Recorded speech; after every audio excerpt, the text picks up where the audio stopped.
Hello, good evening. Welcome to Fishing Squad. Well, we're just about to go out for a session on the Huss again. It's 10:30 at night on the 12th of February. Going to go down to the same mark of fish yesterday, on Saturday. We get down for about just after high tide. We've got a massive tide on the Liverpool Laver tide table. It's the 10.2 metres on the high tide side of it, with the scale, so you can appreciate that is massive. Big tides usually go into the sort of 9.6s max. These must be some of the biggest tides of the year, so I'm hoping it brings something else in with it. Taupe. So we were planning, we did go and have a look to see if we could do some lug worm today at Macro's Beach at Abersock. The worm beds they were there, but there was too much rock underneath them. I just couldn't get I had a shovel and I just couldn't get in to get the surface off and then get below them. I did get two worms, but I ended up putting them back because what's the good to two worms? But I have just put some slightly smaller rigs in my bag because my plan originally was to fish with worm on one rod for other species, but I still want a real donkey Huss, So I'm going to edge my bets probably on some bait. Most bait ups have two big baits out with mackerel and squid, but I may put a smaller bait out occasionally. We've got fresh southwesterly wind. It'll be on our right cheek, but we do get a bit of shelter on the bottom ledge on this map. We might not be able to get on the bottom ledge to start with. So with the tide running one thing and another, if we're on the top ledge, we might just start off with one rod. Because I had my rods go over twice the other day, and I ended up having to super glue a ring on my newest one from off an old rod because the tackle shop at Bethely's shut for a month, and I couldn't get through to Criccieth or Carnarvon. So I had to do a temporary repair on that. I basically stuck an eye on, whipped some cotton round it with some super glue, and then put some duct tape round it. It's not going anywhere, to be fair. You'd be able to probably swing off that. So yeah, that was first bad luck. I damaged my tripod that I've now repaired. That was second bad luck. Then one of my new rails anti-reverse broke on it. I've spoken to some people about it. I've had to repair the anti-reverse spring with one out of an old Abu 7000. Obviously, them springs in the old Abu 7000 are rock solid. So this bit's just a bit of an introduction to the video. This will probably be the most consistent bit of filming tonight. You've seen the rigs. I think I've got one here. If it's still intact, it's an old one. If I haven't snipped it up, no, I haven't snipped it up. Yeah, these are the rigs. So it's like a 3-foot body, 2-foot snood. On this particular one, we've got a Kentaro 6.0 short shank, an 8.0 octopus, 200-pound mono, power crane, Seaglow power crane. This is in 200-pound. Some of my rigs have a 100-pound body, but I just happen to have 200-pound at the time I made these. Bead, power crane bead, splashdown. In fact, looking at this, I don't know why that's out for my snip down pile. Might as well take that on wheels, put that in the bag. Yeah, so I'm just getting my stuff ready. Mrs. has gone to bed, kids are watching TV. So I'm going to get myself down on the mark. See if we can get some fish out. We've got, while I'm here, just have to excuse me just moving away from the camera. I'll show you what baits I've got. We'll do a bit of an intro, a bit of a long intro, and it covers up for the poor lighting on at night and stuff. So we've got a pack of mackerel for $3.99 for there's about 10 mackerel in there. We've got, bear with me, I'll hold the bag up. We've got a pack of sardines, $4.99 for about 15. We've got some squid heads. I think they were $7.99 for a load. I've got like an old bag of bait here as well that I'm sorting out. This isn't part of it. That's a box of squid. Always good. Fine squid really enhances whatever fish you use. If you're using whiting, pollock, mackerel, sardine, herring, you put squid with it, especially if it's frozen bait. Mackerel doesn't deteriorates in the freezer a bit when it defrosts. It goes a bit sloppy. We've got squid with it. Squid really freezes pretty well, and it whips up really nice. It can whip it well, as we all know. It's good for whipping bait still with elastic into it, and you get like a really good balance, I think, with squid and mackerel. And that's why I catch so many fish on it, basically. Get the nice oiliness of the mackerel. Obviously, even if it's a bit gammy because it's been frozen, but the squid sort of rescues it. We got here.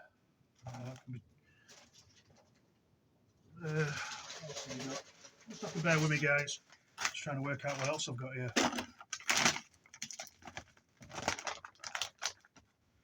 Yeah, it's just like a load of offcuts of bait, this.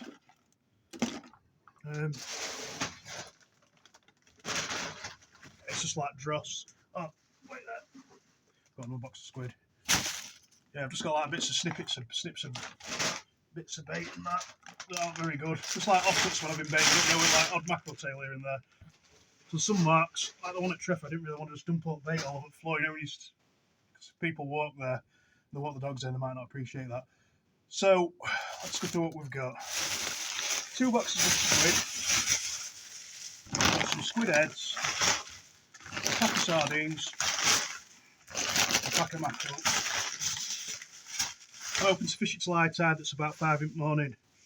So should be a good session. Food tonight that we've got, it's nothing too spectacular, but I'll show you anyway. I've got a Rice Krispie bar, Cocoa Pop bar, a small pack of cookies, and I've got 2 like pizza roll types things from Asda, the Dr. Pepper. Now, the path that we walked down on, it was a bit slippy coming back up the other day. I've got some old rope here. I'm going to run a rope down the path just to give me something to grab at. It's not like to the point where you're going to fall into sea or anything like that, but you could fall and go a bit, you know, a bit down. So for safety, we're going to put a rope around some of the bush roots, run it down the track so we can get down. So yeah, I'm looking forward to this one. I think it'll be a good session. I really do. Like I say, it's a big tide. There will be a bit of a swell there because it's a big tide and there's a bit of wind behind it. It's not blowing directly into the rocks, but it does sweep across, sort of thing. So it'll be rough conditions to start with, and as it ebbs out, we should get on the bottom ledge and be relatively comfortable. I mean, this bottom ledge, it's not the sort of rock that gets swamped in water or anything like that. You still lie up.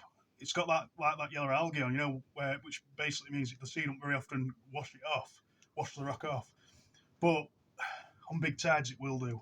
If there's a bit of a swell behind it. So yeah, we'll just see how we get on with that. We have to start high up. We'll start high up. I was going to take 3 rods down. I've decided to take 2 just to keep things simple for me because I'm going to be busy enough anyway. I'm on my own.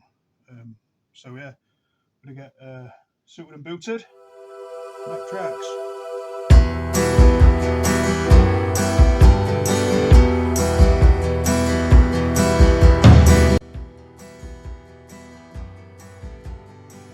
Should do the job. Get on. Right, I'm down. I've got 2 rods out. Both on mackerel squid. I put a small bait on one, and the other one's got like a portion of fillet with some squid attached to it, and the other's a half mackerel squid attached to it. The sea's not as rough as I expect it to be honest. I know the southwesterly is decreasing, but I thought with a big tide, with it peaking at about gusts of 35 mile an hour, average speed is 26 or something, I thought it would have been more of a swell, but it's quelling down nice, so it should fish pretty well, really. Nothing's happened yet. Been out about 10 minutes. One rod's been out about 10 and one's been out about 5. So it'll just be, again, with this filming, it'll just be a quick show to the camera of the fish if we get any. I'm expected to get something, and that'll be all you get. I'll probably do the close down back up at the property though, back up at the bungalow, because we'll see. If we're slow when it's daylight, I might do it down here. We'll see how that goes. So I'll bring you back in a bit, hopefully. 8.5 pound. Nice North Wales Huss. Another cracker. She's spewing up egg cases. She's eating other females' egg cases. Must be starving to be doing that. Nice one. Get on, first bait up.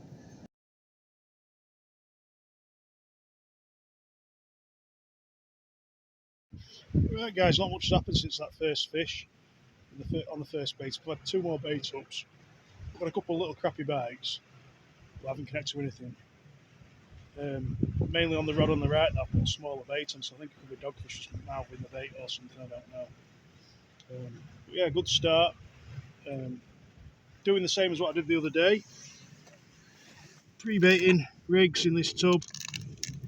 There's a bait defrost, you get a bit of liquid in there that you can keep marinating your bait in. These are the next 2 baits, slightly smaller mackerel and squid bait, that one. And we've got a big old lump of mackerel, some squid wrapped around it. For a sec, just mixing it up. Sometimes Bull Huss like to just pick a small bait up. I've had them on flapper rigs off here. I've had them get off flapper rigs on here, to be fair. But yeah, so just mixing it up a bit. That fish gave me a really crappy bite, and like within 10 minutes of being on the seabed, then nothing happened. So I left it for further 20 minutes, reeled in for a bait change, and the fish was there. It was fairly well hooked, deep hooked, but I managed to get the hooks out of it. It was a nice little fish, really. Yeah, it spewed up its fellow young egg purser, its fellow species egg pursers. I think they were. Anyway, they might have been dogfish ones because they're quite small, to be fair. But easy pickings, I'm guessing.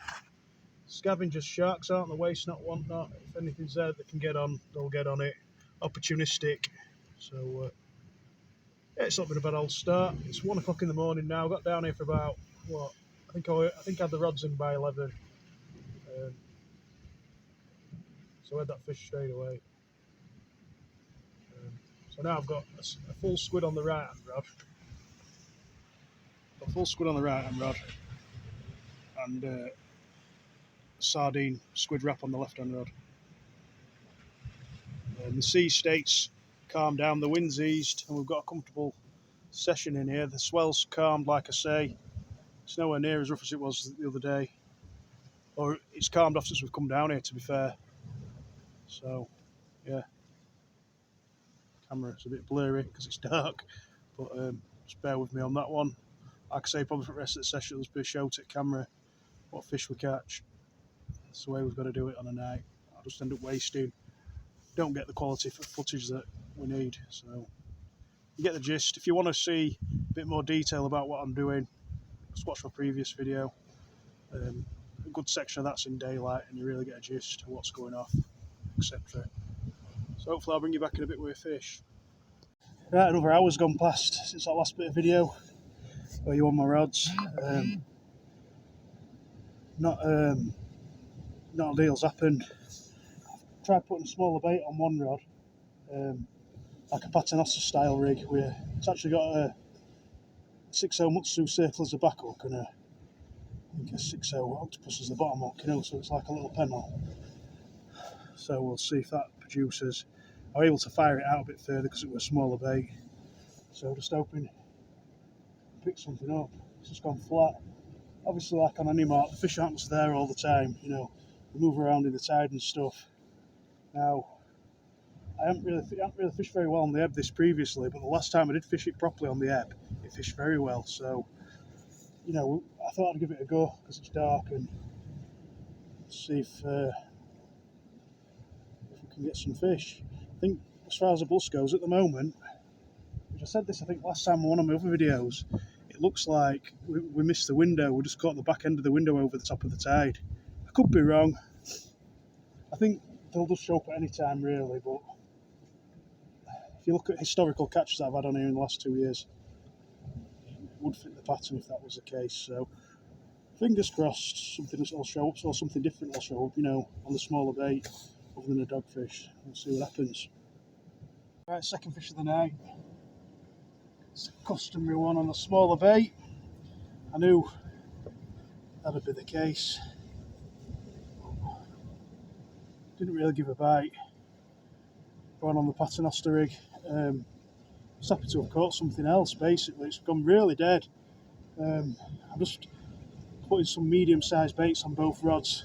Not quite as small as what this had on, but with big hooks, just to see if my baits have been too big. Sometimes they can be a bit fussy, the Huss, at certain stages of tide. So we'll see anyway. Can only have a go. Right, I'm just changing things again. I'm going to put a flapper out. 70-pound snoods, a couple of Chinook hooks, mackerel, squid on bottom hook, squid on top, smaller baits. See if we can get a fish again, like we got a dogfish last time. See if we can get a rockling or something like that. It's been really poor. Struggling, guys. Right, guys. Well, that's about it. I'm just going to reel these rods in. Dawn's just breaking through. Just able to see properly when I'm walking back up and stuff. That's why I probably stayed down a bit longer than what I'd planned. It did start raining and stuff, and what we've been dark, I just thought it'd be safer to go back up when we had a bit of light. So I've kept firing baits out. I don't know if I mentioned it, I did actually have a bite. I was putting another smaller bait out. I did have a bite, but connected with nothing. It was like a juddery thing. Looked like, to be honest with you, it looked like a Tom Pop Lenny bite or something like that. It didn't look like anything super spectacular. So, it looked like a small fish, nibbling it in the bait. So, absolutely worn out. Put more into this session today than I've put in any of the last few sessions that I've had on here, and I've ended up with less fish. But that's how it goes, isn't it? Just gives you something just to compare to, doesn't it? Done all right though lately. I started off really well tonight, but these things happen, don't they? Everybody has bad sessions. The good ones eventually come again. I don't know what it was tonight. I don't know if it was because it was such a big tide or what. There was something. Like I said earlier in the video as well, the sea's absolutely quelled off. There was a bit of a swell when I come down, but nowhere near the amount that I thought. I did contemplate moving marks actually, but I just had too much gear to warrant doing it. About a couple of hours before low, I was thinking about moving, but it had been about a mile walk, so I didn't bother. So yeah, I hope you enjoyed this one. It's not been too spectacular, but I put all my videos out there, whether I catch or blank, just so you can see the lengths that we go to get these fish on the board, if you like. Yeah, is what it is. 2 fish tonight. Nice Huss. A blank saving dogfish usually if you don't catch anything else. I'm happy I've enjoyed myself, and I'll be back very soon. So keep safe, guys. Tight lines, and have a good one. I'm off to bed. See you later.